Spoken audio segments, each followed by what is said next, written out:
share it. Share it with me. Even if you send a screenshot or do it on your socials, or do it on, you can send it on my socials. You can DM me if you want. Send it through an email. And let's see your progress in it. Join Not Just Candle Talk community, and let's talk about it. Okay. All right. So now you have the deep dive in strategic building planning, why it matters, what the pillars are, how you execute it, and a blueprint you can use this week. If you are a creator or a small business builder who's ready to stop hustling blind and start planning smart, this right here is your moment. And by the way, if you love today's episode, please share it with a fellow creator who's building.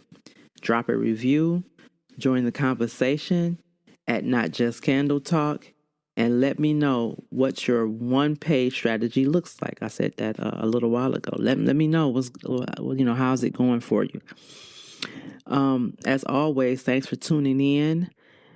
Stay raw, stay strategic, and I'll catch you next time.